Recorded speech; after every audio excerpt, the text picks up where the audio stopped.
So, guys, this is Saturday morning call. It is a cool morning. It's rained during the night here on Copenhagen, and that it's normally Friday evening in the United States, and that's why this call is scheduled for Friday evening.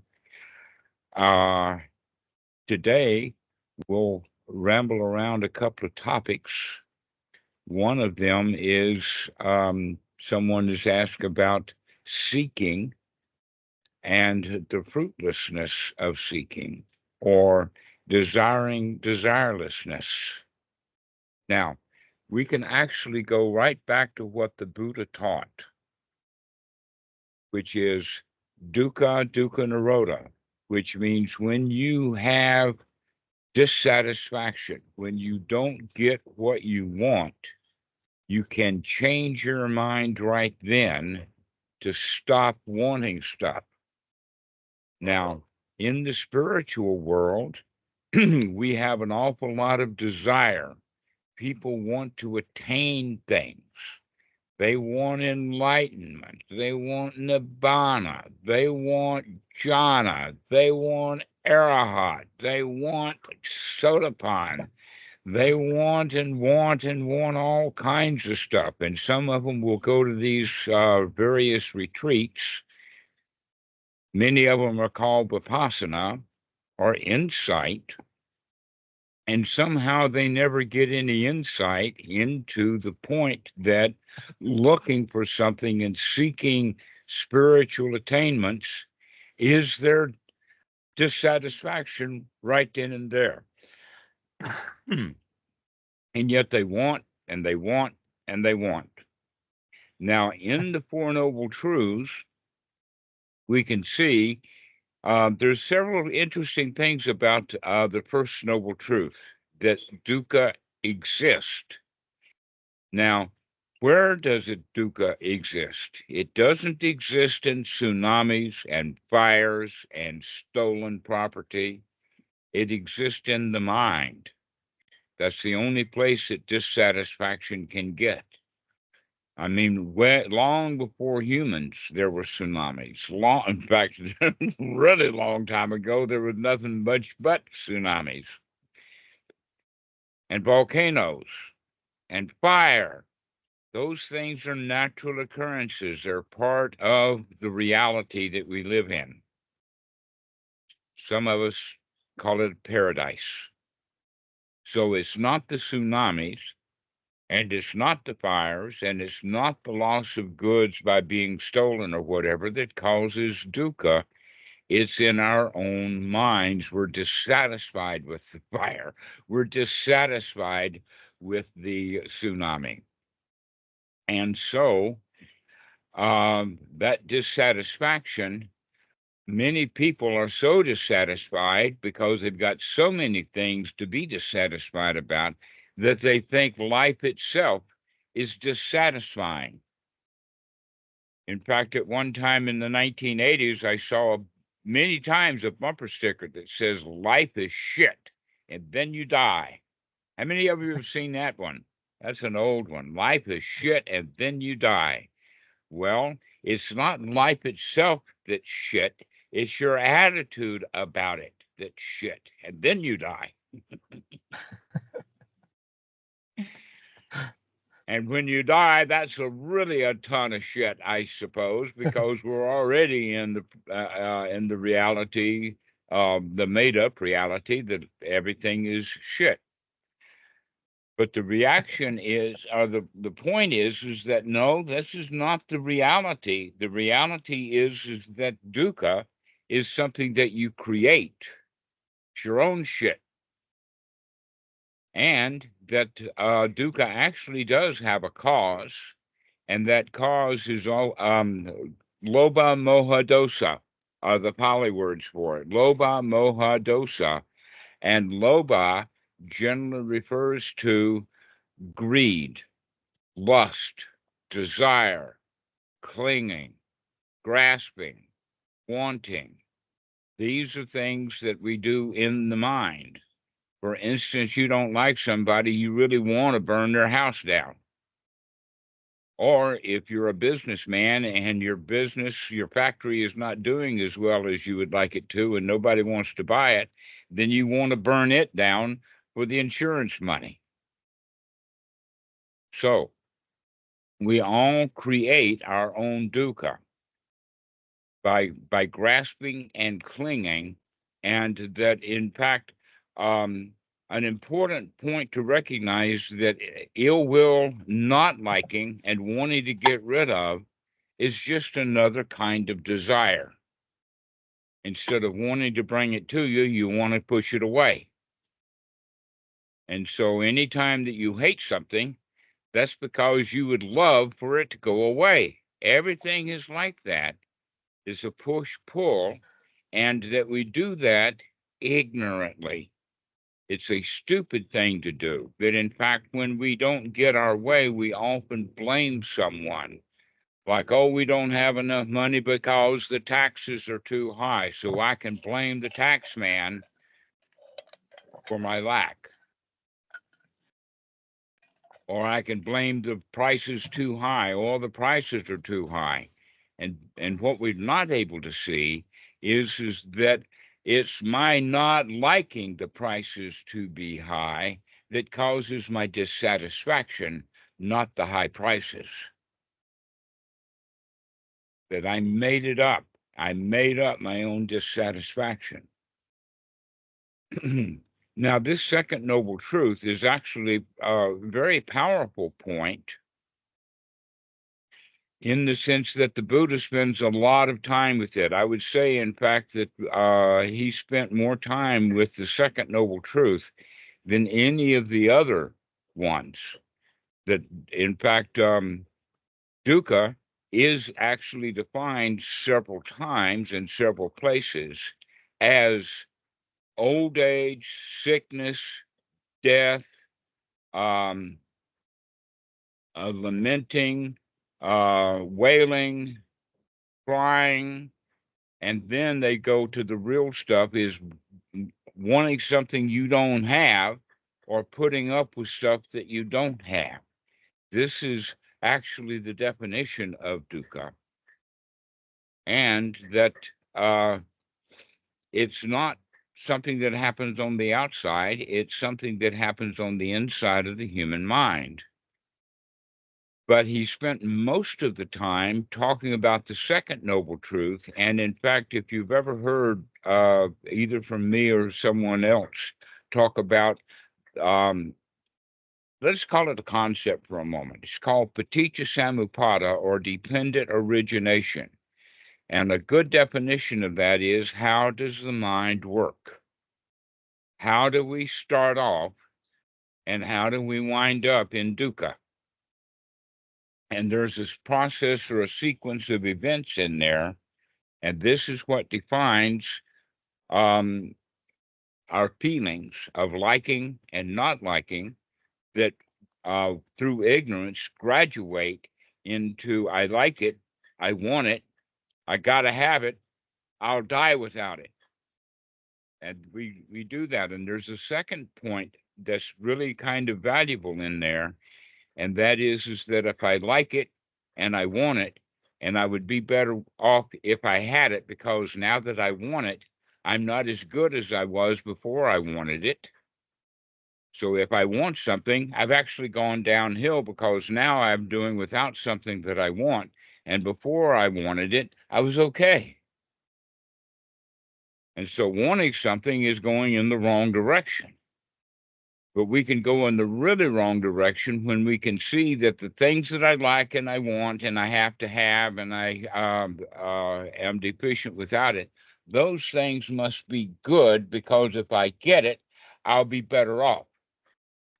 And the things that I want to get rid of must be bad, and so I can do without them. So, in fact, good and bad, or the judgmental mind of good and evil, comes from feelings, not from reality. It comes from feelings. And the entire society throughout history, governments and village masters and warlords and whoever it is that runs the things makes rules based upon what he likes and doesn't like. That in fact, all of the laws, all the rights, rules, rituals, shoulds, woulds, coulds, ideals, and all of that kind of stuff is based upon feelings, not reality. Isn't that interesting? Michael, do you have something to say about that? Um, not much really. It's just that it's true. It's quite true, huh? But it's a revelation, it's a surprise. We think that the laws of the land are there because everybody likes them, or that the laws are there because we need those laws. We don't need any laws. That was one of the things that we were kind of talking about here on this island of Koh Phangan is that the police here are very, very lax. They don't hardly ever arrest anybody. They don't enforce the laws here. The laws are not needed to be enforced on this island. And that should be a model to other places like Russia, the United States, because what defines those countries is that they do enforce the law. In fact, they're proud of enforcing the law, which means that the law enforcement will go out of their way to harm people in their ideal of enforcing the law. And really, it's basically only a matter of feelings. But we do have these rules, we do have these laws that, in fact, they bind us up.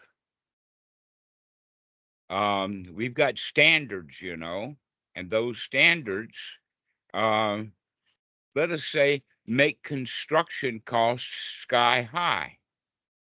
That if you're willing to live in a shack, yeah, it might fall down next year. You might have a little bit of power in there from the power company, but the power goes out because the standards are not kept. But that's okay. Everybody can get along without power from time to time. But in the West, they want to make sure everything is absolutely correct. And yet the whole population is not nearly as happy as they are on islands that don't enforce the law. So this is an important point about the feelings is that it's your feelings that drive things. And this is an important question that the Buddha is talking about with this second noble truth, is that it has to do with what we like and we don't like. All the laws. Now, there are physical laws, laws of nature that we can see in effect. One of my favorites, by the way, is gravity. I really, really like it. If I didn't have gravity, I'd float off into the air. Except that if there was no gravity, I'd float off into something else because there's no air there. It floated off too. And so gravity is a good thing, but gravity has to do with natural occurrences. And yet I can see a whole lot of people don't like gravity. I mean, Elon Musk hates gravity. Why? Because he could shoot his space rockets off into the air much easier without so much gravity. Gravity is very powerful. It's always there. It's always watching. If you slip and don't catch yourself, you're going to fall. Why? Because of gravity. So little children, 4-year-olds, they don't like gravity. They fall down. Another group that don't like gravity so much is Olympic champions. They don't like gravity. How about the pole vaulters? They could pole vault 75 feet or 100 feet in the air if they didn't have gravity. And so they don't like it so much. They fight against it. High jump, all of that. But the reality is that gravity does exist, and we have a choice about whether we're going to like it or not. Anybody here don't like gravity? How about you, Ben? Do you like gravity or what? I do like gravity. It'd make drinking things really difficult. Liquids everywhere. Yes, Going to that's the right. toilet, it'd be You don't messy. have anything to drink because they're all droplets floating through the air, except there's no air, there's no droplets. They all floated away. But some people don't like taxes, but it's not going to go away, and gravity's not going to change either. I didn't catch that. Well, gravity's not going to go away, and then some people don't like taxes, but I feel like it's not going to go away. I mean, I like low taxes, but there's always going to be taxes. I kind of think. I haven't paid taxes for years.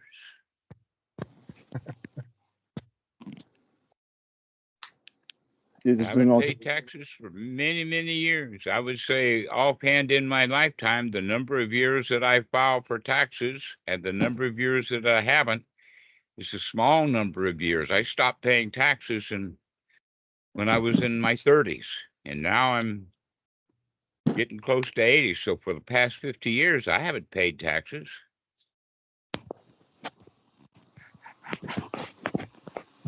Well, there's a lot of people that don't like taxes. Well, taxes are both optional, and liking and not liking them are optional.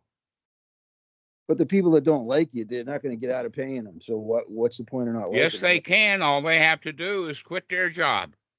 Wow, you got no more taxes. That's not what they want to get the money, but they don't want to quit their job. Well, you see, it's still a matter of their desire. They want the money. They want. And when we can figure out how to stop wanting stuff, then we'll be a whole lot happier.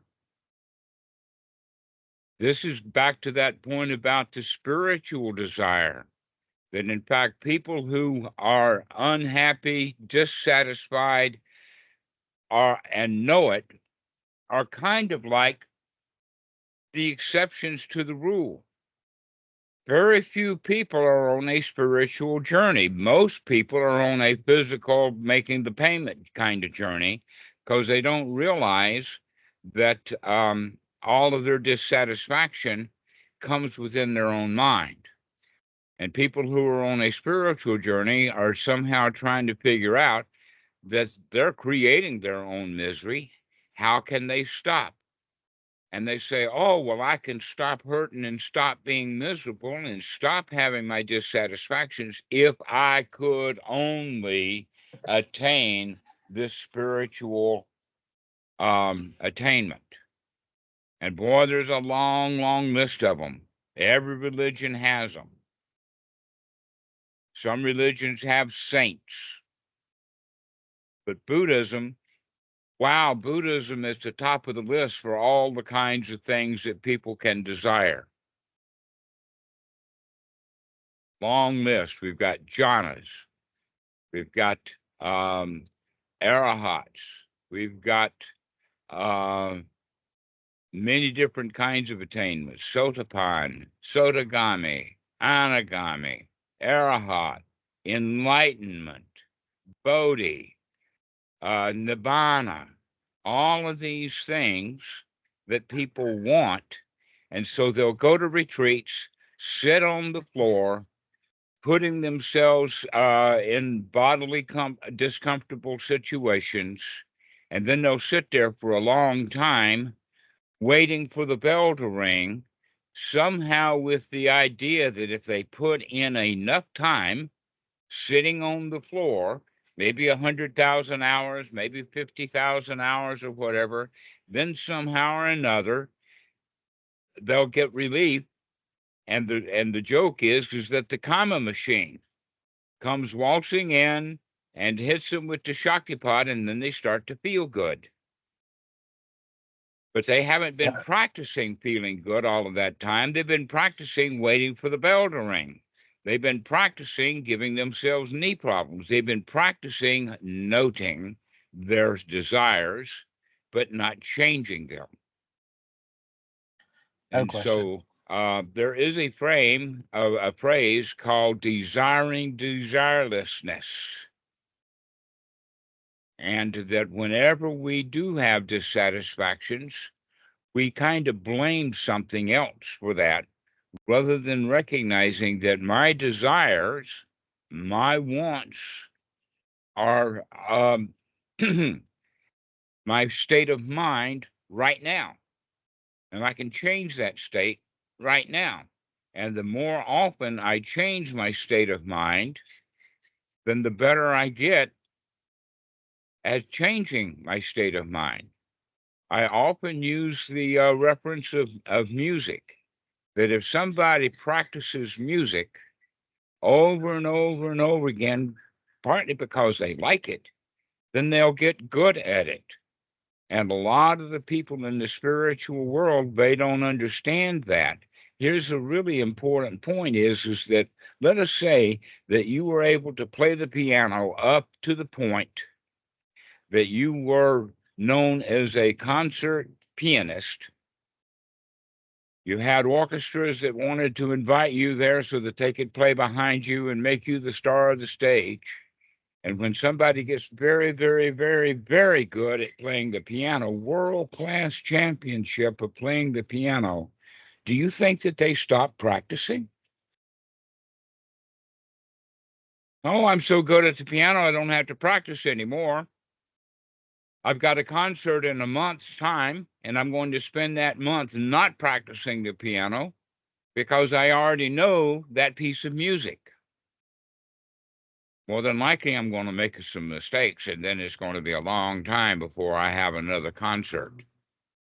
Oh, no, when a concert pianist has a concert a month away, he's going to be practicing and playing that piece of music over and over again every day, sometimes several times a day, to make sure that he's got it down. So how can people in the spiritual world think that they can attain something, and because they attained it because they had practice, and then they stopped practicing because they attained it? Mm-hmm. Is that how it goes? Michael, you've heard about this. Oh, well, when do I get so good that I don't have to practice anymore? Never. Oh, I just saw it on our group today.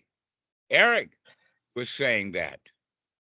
I have a When can question, I get Dhammarato. good enough so that I don't have to practice anymore? The reality is that the practice becomes your life.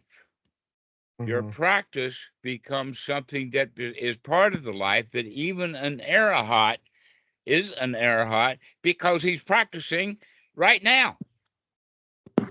Maybe the So, nature of Dhammarato. Remembers to not go into the crap, remembers that life is not shit and that he can have fun, and he stays in that state because he remembers to practice staying in that state. And if he stops practicing staying in that state, he's going to fall back into dukkha, dissatisfaction. So whenever you see any dissatisfaction in your mind, remember that right then and there is the time to practice to take it out of your mind again. Dhammarato. Don't let it remain. Now, the important part here is that we have to be on guard and start looking for the dukkha, because it'll slip right in and we don't even notice it because we're not skilled enough to see it when it comes. I can see that beautiful young chick down at 7-Eleven. You know the one that I'm talking about, the one with a patch over one eye and a club foot? That, by the way, is a George Garland joke. So you like her. You desire her. When you leave 7-Eleven, you're still thinking about her. And we don't even recognize that that's it. Why can't we be finished with wanting and desiring her right there when we see that patch over her eye and the club foot, and say, okay, enough of that. Don't need it. You're ignoring the Dhammarato, patch and the Michael has clubfoot. a question. Pardon? Michael has a question. Yes, Michael, go right ahead. Well, it's going back to what you said about nobody wants things more than Buddhists do, which I agree with. So how about when Well, I a think that I Buddhist... said that Buddhism has so many things for people to want. Yeah. So what happens when a Buddhist gets the message to such a deep degree that, you know, wanting things you don't have is painful, that and that Buddhism is full of things to want, that some of them, like, okay, like the most abstract of them is Nibbana itself, because nobody can agree on whether or not Nibbana is like some permanent abiding that is free of desire, or if it's just like, you know, the extinguishing of greed, hatred, and delusion, and, you know, that goes away when you die or whatever. But what if somebody gets so sick of wanting something so abstract, or things that take so much work, that they just give up wanting altogether, to the point that they don't even want anything to do with Buddhism anymore? They don't even want to be a Buddhist or practice Buddhism or think about Buddhism or hear about Buddhism or do anything that has to do at all with Buddhism. Actually, I wouldn't say that. I understand what you're saying, and that comes generally from the simile of the raft, which is in the Majjhima Nikaya number 22, and it follows the simile of the snake, which is the name of the sutta. That in fact, that wanting and desires that we have to cross the shore to the other side, the Buddhist recommends that we build a raft. We gather sticks and wood and some vines and bind it together so that we've got a raft that we can cross over. And that raft then somehow is the Dhamma, the building of the raft. And that once we get to the other side, we don't, let us say, carry that raft anymore, because we've already reached the foreign shore and we don't have to carry that raft around. And that in fact, much of the time after the raft is built, before they even cross the shore, they'll turn that raft into a shrine. Oh, someday I'll get on that raft and cross the shore. In fact, most of the temples, most of the iconographic kind of stuff at a temple is that kind of a raft, that someday my Buddha will come and save me. And yet you're talking about here now, no, somebody actually got that raft and went to the foreign shore. And there we don't set it up as a shrine. We don't carry it around with it. We just kind of leave it. Now that is an interesting point, because a lot of people say, oh, that means then that when I reach the other shore, I don't have to think about Buddhism, want Buddhism, or anything like that. And you use the word Buddhism, where in fact a better word to use would be Dhamma, because the Dhamma itself is not the raft. But in fact, the raft was maybe it was your environment and the teachers that you had and other things like this to help you to get to the other shore. But I have known, let us say, several arahats, and when I say that, I mean someone who is obviously and clearly in that kind of state, and yet they kind of spend, as a bodhisattva, they keep going back and showing others how to build rafts. They're actually quite excellent at raft building because they've made several of them, maybe many of them. And they teach others how to build the raft so that they too can have the freedom from the dangerous shore. So one of the things that we can say then, let's talk about Nibbana for a moment. I'll give you an example. One guy said he didn't have a car, he had a bicycle, and so we can use the bicycle as an example. But a better example, because people use it so much, is the example of a car. Let us say that you're on a journey, perhaps a spiritual journey, driving your spiritual car down the spiritual road. You can drive the car down the road because it's got friction of the tires. So, Alex, when you're driving your car, do the tires get hot? Yes, Yes. they How get about hot. the engine? Does the engine get hot? Does it even need a radiator to disperse the heat? Yes. How about You the have to cool it. exhaust of the car? Yeah, very hot. All right. So the car gets hot when it's traveling. Is this not true of people when they're on a spiritual journey? Don't they get hot? Well, let us now talk about the fact that you've got this spiritual car and you've gone down this spiritual journey. And when you arrive home and turn the engine off, does that car remain hot, or does it slowly on its own cool off? Doesn't the car cool off? All right. This is actually what nibbana means. The Buddha took it from two examples in the suttas. One is the example that is when you take the food off of the fire, nobody eats it right away. How many of you have had a hot pizza at the pizza parlor? You sit down and you take a bite of it and you burn the roof of your mouth because the pizza's too hot. It's actually more delicious when you let it cool off. And in fact, if you let it cool off until tomorrow, perhaps it's cool enough. Cold pizza is actually as good as hot pizza. So we've gotten used to eating food hot, but the food is better off cold. When I was first a monk, as a side story, the people would bring the food to the temple on a Buddha day. They would bring all kinds of stuff, let us call it casseroles and whatnot, and they would bring it piping hot. And then they would offer it to the monks, and then the monks start to chant. And they chant, and they chant, and they chant, and they watch that food in front of them while they're chanting grow cold. And only after the food is really cold and they've stopped chanting do they eat. They wait and eat the food when it's cold. And being a Westerner, I didn't like that a bit. The heck with all of this chanting. I'm ready for that hot food. I don't like cold French fries. I want hot French fries. I don't like cold broccoli. I want hot broccoli. Making my own dissatisfaction, creating my own misery because of what I wanted and didn't want.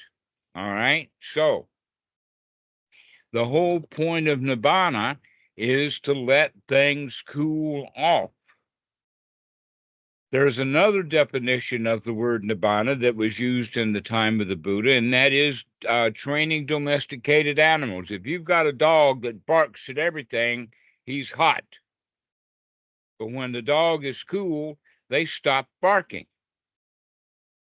So this is what we mean by nibbana. When the animal's nibbana, that means that they're domesticated. They're cool enough to deal with. If you go into a corral of wild horses, you may be trampled to death.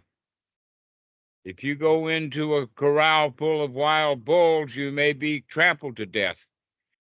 But if you've been around that horse for years and years, and the horse knows you, then he's not going to trample you to death. In fact, he may, invite you to crawl on his back. So this is what we mean by domesticated. This is coolness. Coolness is when we stop our journey. Coolness is when we stop disagreeing and stop wanting things to be different and let things cool off. In a way, you could say that when the journey is finished, we can cool off. When the job that's done that needed to be done, we go around doing all kinds of jobs. And then we go do another job and we stay hot. But if you do the job that needs to be done, then after that job is done, we can remember to not try to do another job. This is actually the end of the journey, is when you remember that you're at the end of the journey now. You don't have to journey any further. Just cool off. Sit down and enjoy your life. How do you know when you're at the end? Actually, you can do that right now. You're already at the end if you just stop working to get something that you want. You're That isn't- already okay. Why do they All really? of the work that you're putting in is useless, worthless, and of no value other than keeping you hot. Is that really why they let the food cool off at the temple? Pardon? Why did they actually let the food cool off at the temple? Yeah, just let your life cool off. Is that why they let the food cool off? I don't know why they do that. In fact, I think it's because the people expect the chanting. It's sort of like payback or gratitude or whatever like that. It was best done when the people actually understood the chanting. But now in Thailand, when the monks probably chant in the Pali, nobody knows what they mean. In fact, even some of the monks don't even know what's in the chants. Doesn't mean that much to them. So much for tradition.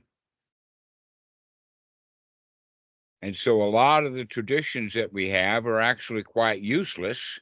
But if you don't like it because they're useless, then you're hot. Can you do useless traditions happily? That's the job that needs to be done, is to do what is needed to be done, but we can do it happily because the job is doing it and not liking it.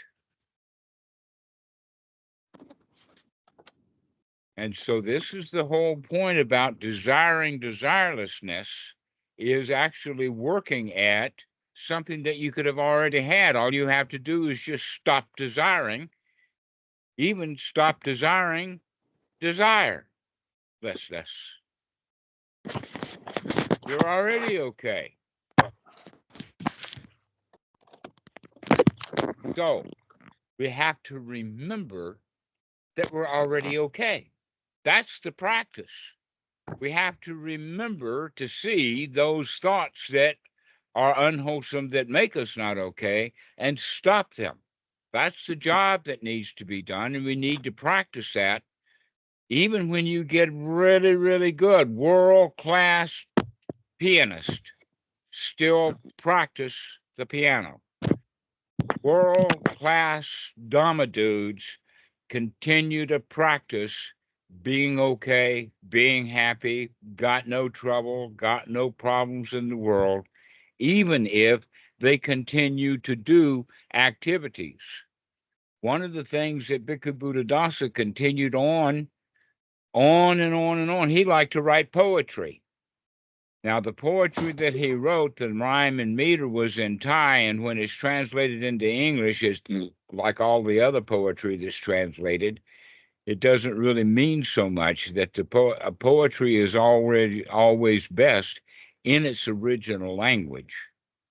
But he enjoyed writing poetry. I've done some poetry too, got a big kick out of it. I think, in fact, one of the poems that I wrote is on the website. Michael, was it you that commented on that? No, that was Brett. Brett said it's the best thing and funniest poem that he'd ever read. And it was a lot of fun. Do you know which one I'm talking about? It's the one that starts off, God is great, God is good, and we eat him for our food. You don't remember that? You go look, you'll see it. Mikey, you know that poem. Have you seen it, Dhammadas? Yeah. So this is one of the things that Bhikkhu Buddhadasa did do. He enjoyed writing poetry, but he didn't enjoy writing books. Very, very few. In fact, I don't think that since the 1950s he's actually written anything. But all of the books that we have on him is by talks that he's given, and he really enjoyed giving talks. So whatever you're going to do, enjoy doing it. If you don't like paying taxes, then stop paying taxes. Even if that means stop making the money that you have to pay the taxes on, just stop. Remember that you could be okay even if you don't have all the money that the job has. I mean, how many people have heard the point of if you don't work, you don't eat? Does anybody here believe that? Well, let's look at it like this. How much of the ordinary salary is paid on food? Probably less than 20%, which means that if you're working to eat, why don't you only work at about 20% of what you used to work and use that money for food, and then don't work anymore? Work under the level so that you don't have to pay taxes. Enjoy being poor. Now, that's hard for our society because our whole society is based upon greed is good, money is good. They even had movies about it. I think the name of one movie was Wall Street.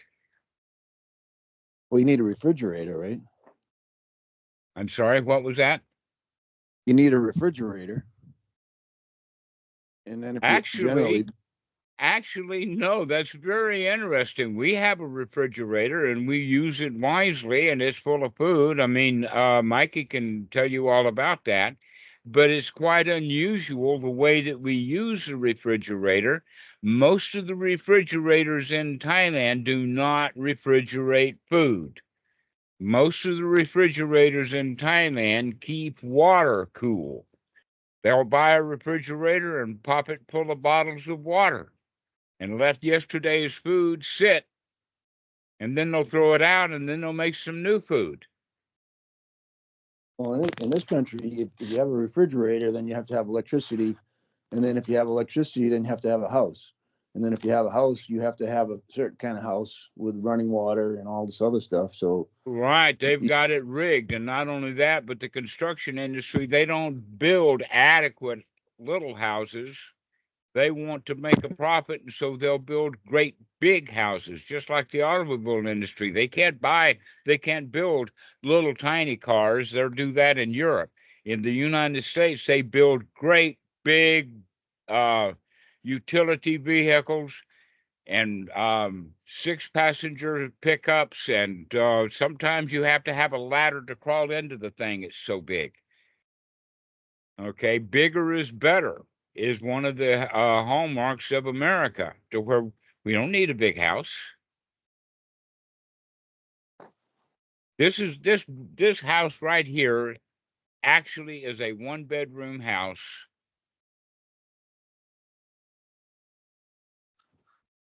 And 8 people live here, sometimes 10. my camp in Maine doesn't have any electricity, and I have a sawdust toilet.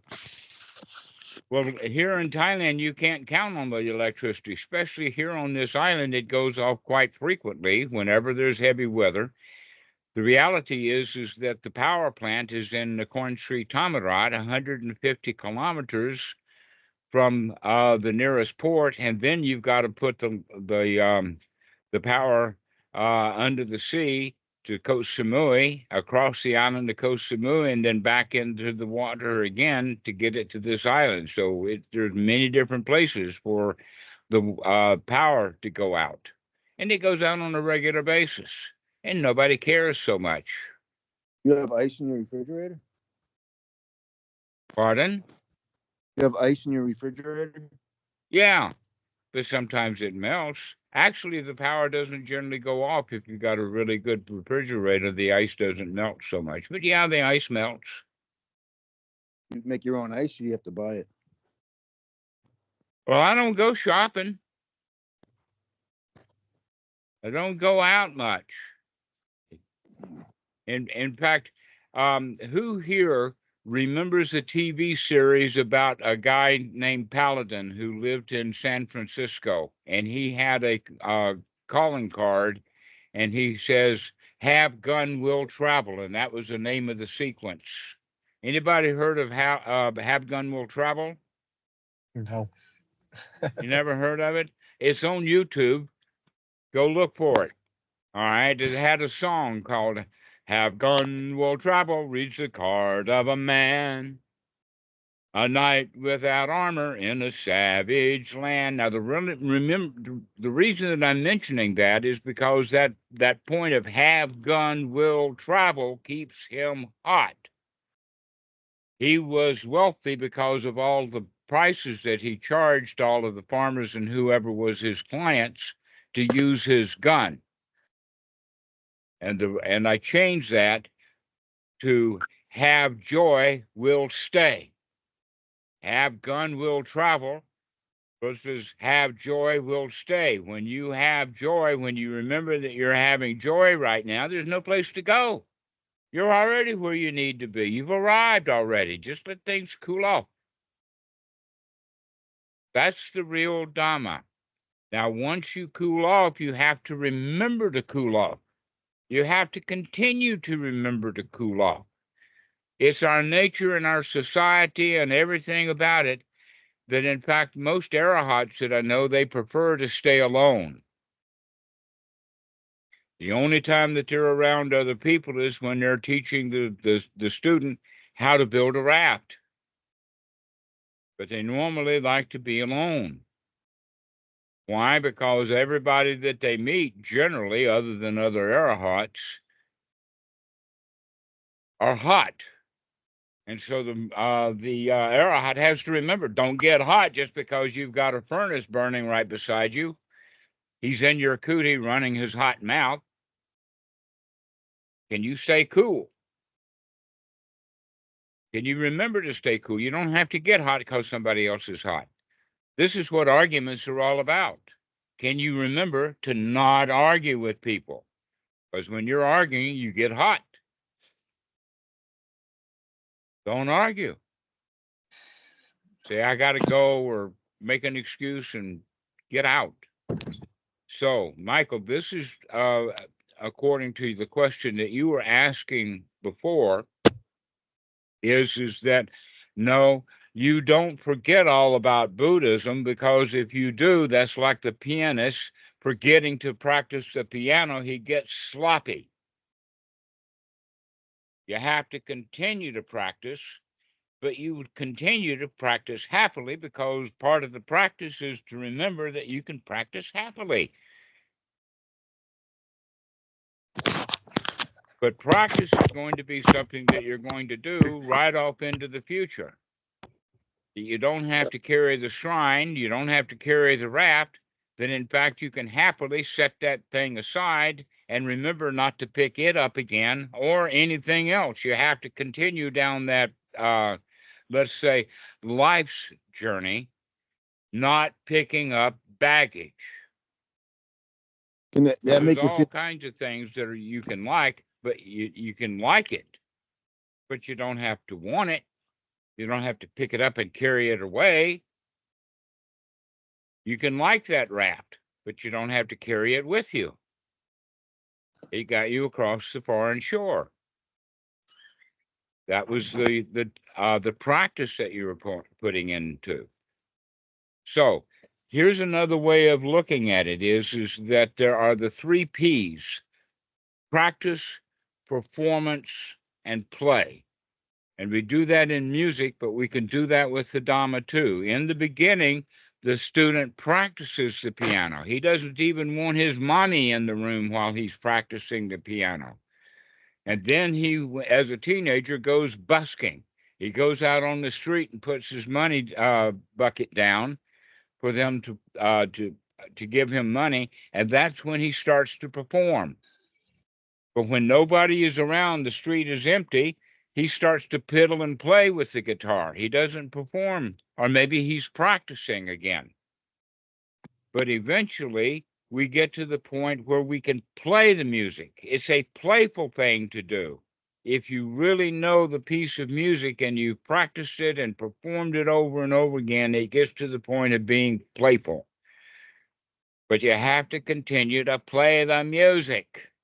So in this regard, we can stop practicing the Dhamma, but we have to continue to play the Dhamma. We have to continue happily, joyfully playing with, I remember not to get hot again. Does that make sense for you, Michael? Yeah, it makes sense. Yeah. So we don't carry it around like the pianist. He doesn't carry a piano around, but he'll sit down and play one every time he sees one. You don't have to carry the Dhamma around all the time. You can sit in silence. But when you get a piano in your room, you start to play with it. Does that mean practicing is unsatisfactory where playing is more satisfactory? Well, you have been practicing dissatisfaction and playing dissatisfaction all of these years. That's the whole point is that you were trained in dissatisfaction. You were trained in the victim's mentality. You were trained to have an attitude that you need things. That's the victim. And a winner trains himself as a winner to not need anything. You don't need anything. You're already okay. But we have been practicing. What? In terms of music, you think I need to get better, so I have to keep playing or practicing. But then you think, well, I'm always going to need to get better no matter how good you Those get. are unwholesome thoughts, and those are the unwholesome thoughts that keeps a mediocre musician mediocre. It's what keeps a regular Dhamma dude wanting and desiring stuff in his spiritual journey. What if All right. what if the Dhamma dude doesn't want to play? But like, what happens when somebody realizes or gains the perception that this life, this body, mind is just something that nature is playing, and then everything's just okay? All right, he can remember that one time. He realizes that one time. And then next moment, maybe an hour later, he stubs his toe. Can he remember again? Can he remember again and again and again and again and remember again that everything is okay? This is what I'm getting at. You're saying, Mhm. oh, he realized something, but that was in the past. He realized that 40 years ago, and he's still stuffed in his own crap today. You have to remember that right now. It's not a realization. This is the problem with people thinking that insight is that, oh, I had a major insight and now I'm all better again. No, you're not. You have to have that insight again right now, or you'll go from being better again to being not okay again. You've forgotten your insight. You've forgotten your realization. Can you remember it? This is the practice, is to practice remembering and remembering and remembering rather than realizing something. I realized all kinds of things 50 years ago. But there was a whole lot of time during that 50-year period when I didn't realize those things, when I needed to realize them again. This is the whole concept that we have about it's a one-time shot. Oh, I have attained Arahat, therefore I don't have to do anything anymore. Well, you can be an Arahat for 10 seconds. You've realized all you need to realize when you're an Arahat for 10 seconds. And then 10 seconds later, you've forgotten. And you're back in suffering and misery again. So you have to 10 seconds later remember again.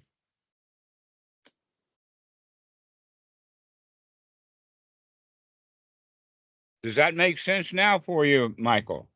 So what if you had a realization? You have to continue to practice that realization.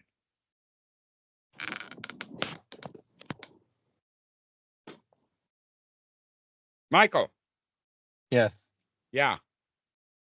Yeah, just I guess the recurring thought is, if someone feels, or their experience is that, that this was all nature's doing, it's now nature's doing, it's always been nature's doing, and there's nothing really to do or to change, and even Buddhism is just another story, then there was never anything to do, and there's nothing to do right now, and there's nothing that ever to But do or that's the change. story. That's the point. That's the story. There's nothing to do and no place to go. That's the story. Mm-hmm. Otherwise, you're going to tell you some other story, like, oh, that cute young girl with that patch eye and that club foot, she'll be delicious tonight. That's another story. So you have to remember to keep telling yourself the correct story, the true story, the right one. You realized it once, that's not enough. What if the mind loses interest in stories altogether? Well, then you got nothing. I guess that's the question. Yeah, then you got nothing. Okay. Can you remember to keep your nothing? Because when nothing is there, it's almost like a vacuum. Something's going to start seeping back in. Let's make sure that it's wholesome that seeps back in. You can't live in a dead vacuum. So you have to make sure that you continue to throw stuff out so that you can maintain your vacuum.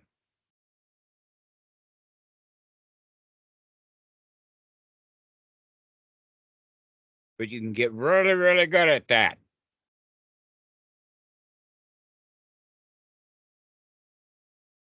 That's the skills that we develop, is the skill to keep our vacuum in spite of things trying to slip back in. I guess it seems like the stories require maintenance, and the vacuum is that which doesn't require maintenance. Mm-mm. You will always have to maintain the vacuum. Okay, let's talk about it in scientific terms. The scientist will create vacuums here on Earth, but they don't maintain those vacuums without effort.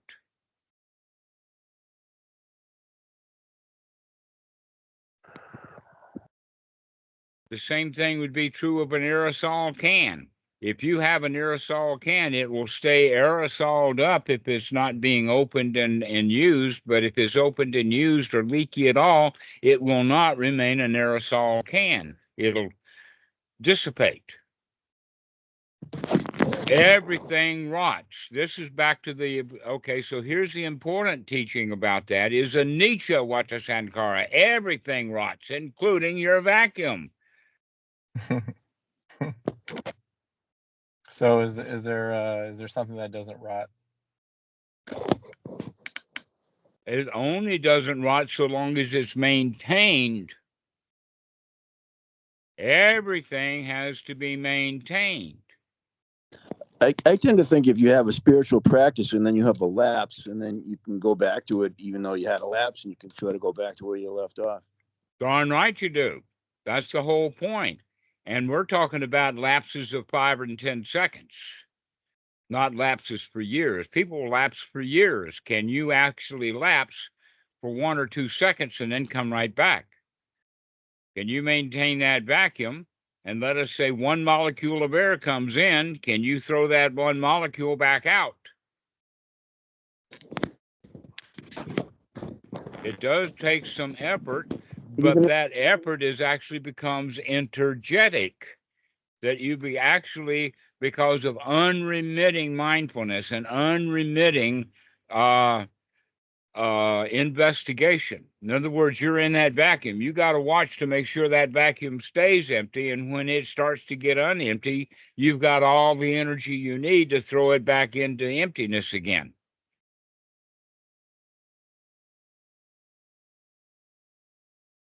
Ben, you got a question. Go ahead. Yeah, I just wondered if what Michael was getting at was more like awareness and sort of just resting in awareness without the stories. If that makes sense. Yes, but you're that's what you were resting in getting at, awareness, or you're resting in another word would we call it would be vigilance. Guarding the sense doors. But guarding the sense doors, you see, for a young monk is hard work. But guarding when the sense doors for an arahant is easy because he's practiced it so well, because he knows if he looks up and sees that girl at the 7-Eleven, so he don't do it. He guards his senses. He guards that vacuum, but he does it easily, happily. It's part of his, let us say, newly developed habit system. You could almost call it his nature now. But if he doesn't keep practicing, if he starts going to all of the club-footed girls in 7-Elevens all over town, he's not going to be much of an arahant anymore. This was a hard lesson that I had to learn, and Achan Po was very specific about it. That you can be a Sotapan, you can be an arahant for a day, but you have to keep practicing to keep it.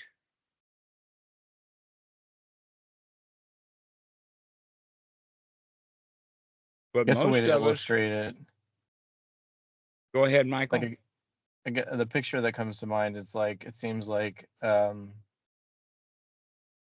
there's a theater full of people, and then eventually the theater empties down to just one person, and then eventually it's just an empty theater.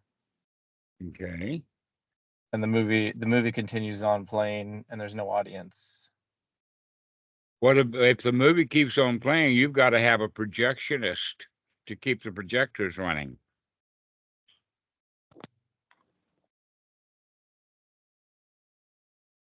And what happens when the screen falls down?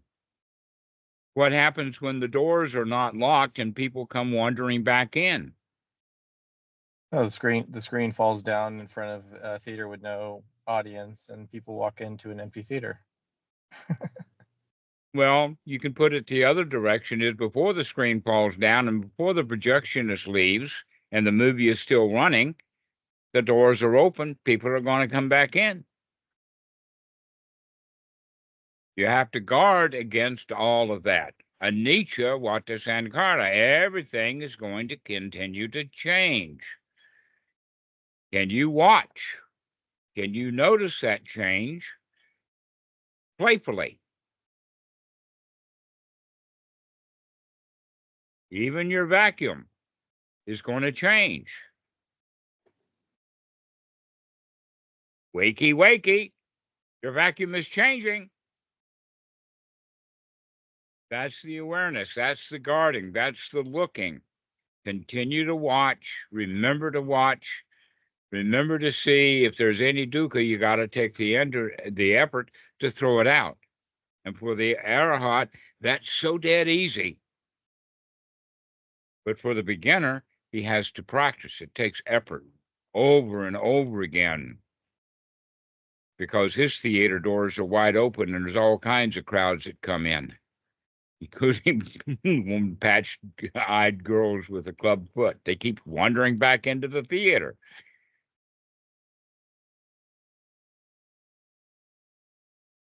And so you have to be on guard, but the guarding becomes easy because you're so well skilled at it, because you practiced. So the arahant is one who is well skilled at avoiding dukkha, not one who is completely free from dukkha. What if it feels sort of like the mind is more like the space in the theater, and the dukkha is on the screen, and the people are coming in and out, and the space remains sort of undisturbed by all of that activity? That's actually a better point, is let things roll on. Can you remember to let things roll on without hopping on board? Yeah, that's what I'm getting at. Yeah, can you remain in the flow without being swept away by the flow?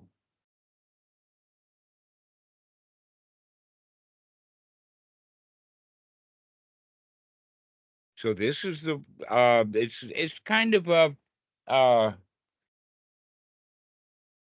profound, deep way to understand things, is and possibly the best key is to remember anicca. And if you can stay in anatta, you will avoid the dukkha. But if there is a self, there is dukkha. Mm-hmm. But everything is changing. Bullets flying everywhere.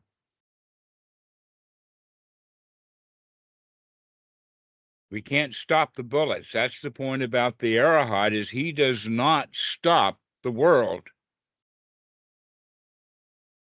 He just does not allow it to hit him because he's watching. He's very good at playing dodgeball. Or he's no And- longer there. Well, he'll come back when he gets hit by that dodgeball.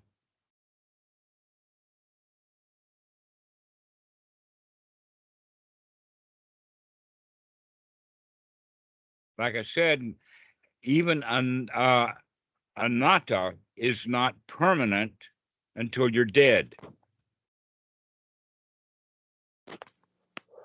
You have to be on guard, but the guarding is easy when you get skilled at it. You have to remember what kind of thoughts that you're going to have, and having the kind of thought of, oh, I have arrived and now I don't have to be on guard anymore. Then you're going to get hit by one of those balls flying through the air. Or as the Buddha would talk about it, an arrow. That's definitely a dangerous thought to have, for sure. Mm-hmm.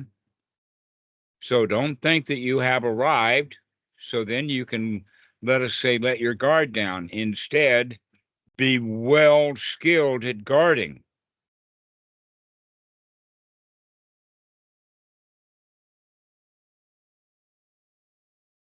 And that well skilled at guarding takes practice.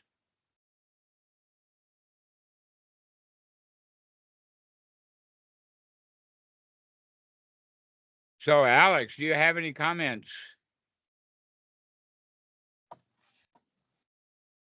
Let's just keep watching.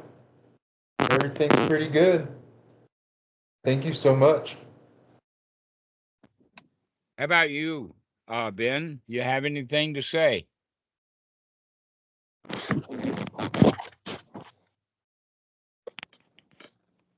Nothing to say. Thank you.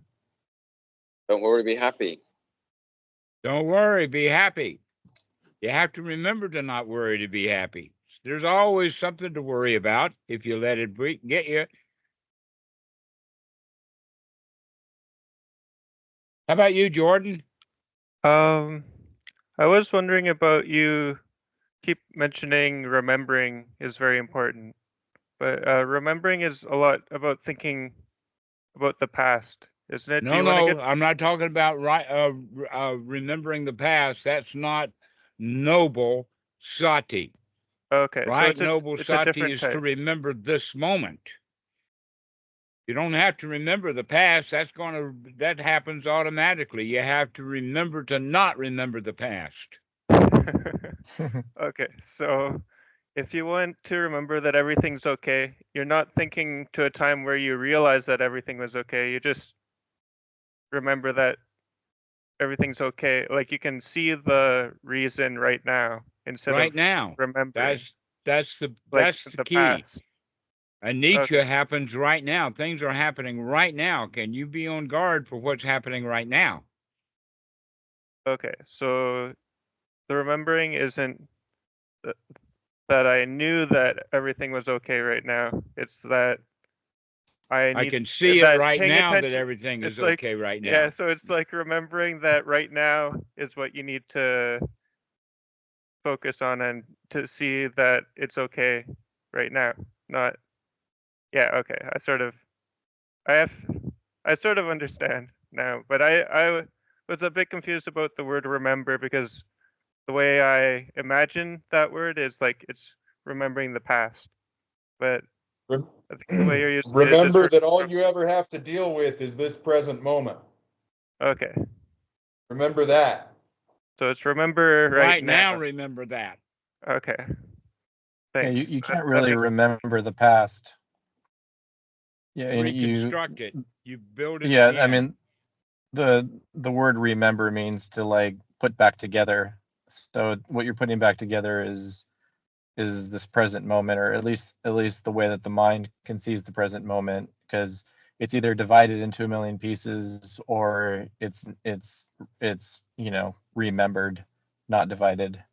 That's Either excellent, to dismembered. remember but we're going to remember or put back together this present moment, not remembering the past, which is actually another way of putting the construct. So you construct your past. Every time that you remember a past event, you reconstruct it. Let's reconstruct this present moment with the reality of this present moment is what needs to be reconstructed is right now. We Maybe can that will dismember the help you past. then, Michael, to understand that point is the Arahant is really, really excellent at reconstructing this present moment rather than going off into the past or the future. Yeah, the sense that I get is that you should dismember the past because this moment can't be fragmented except for when it's fragmented by thoughts of the past, thoughts of the future, fabrications about the present. So if you dismember all of that, the present is already complete as it is. It doesn't need to be membered or remembered. By George, you've got it. Yes, that's the whole point. That's the question that you were asking in the beginning. Now you're recognizing, and so we've used words like vacuum that has to be maintained. It's always the issue of this present moment. So remember this present moment. Remember that this present moment is already constructed. We don't have to remember it. Here it is. We You don't can't put have to space do back together. anything. We don't have to put the members back together. Here it is. Be here now. So, yeah. So in a way, the problem that we're having with the understanding is the language that we're using. Remember is not necessarily the best word for sati, but mindfulness is not a good word for sati either. Be here now. Doesn't take any remembering to recreate the here now. Here it is, right now. Effortless. So therefore, there's the energy. Is we're actually energetic because there really is nothing to do. It's already been done. Okay, yeah, that makes a lot more sense to me. I really like that remember, like put together meaning with the word. But yeah, I appreciate your answer. That makes a lot of sense. If you went to the doctor because your limbs and your arms and your legs and your head were dismembered from your body, they would have to remember your body. Right, you had to put things back together again. This is the unification. Everything is a whole. It's not a duality. The arm that hurts is not different from the rest of the body. But what dismembers this moment is the sense of control and ownership of this moment. That's what dismembers it. Exactly so. Yes. That's what I was talking about with the empty theater. It's like life is happening, and it's already has a governor that has nothing to do with us. I call it nature. People call it different things. So if you just let nature be nature, then it's no longer dismembered. It's already a unified, right. So trying to get attainments, system. trying to get something then, as the original question was, is trying to put together that which is already together.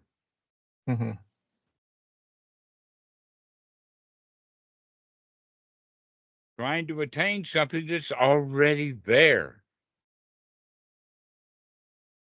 That's a lot of work that people put in, desiring desirelessness, when all we have to do is just stop desiring. You've already got everything that you need right here, right now.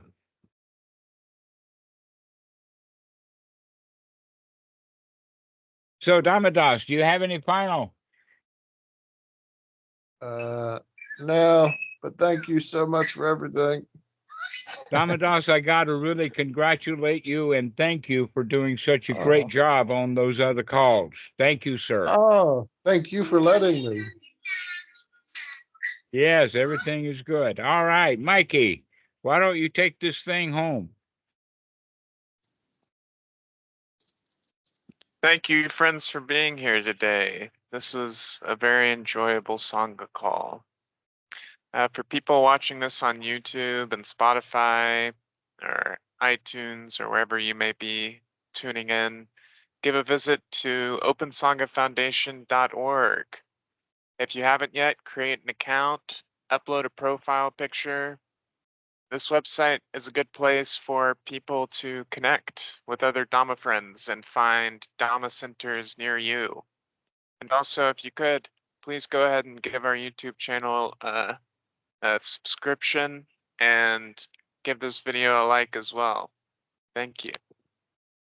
Excellent. Thank you so much. Anybody got any last final words? Thanks, everybody. Yes, Alex, give me a call. I have a question for you. Okay, I will all call right. you. Thank you so much, guys. Thank you, Okay, yeah, Dhammarato. thanks. Thank you, Thanks, everybody. Dhammarato. Thanks, everyone. Bye. Okay, goodbye. Buddy Cap. Sawati. Cup.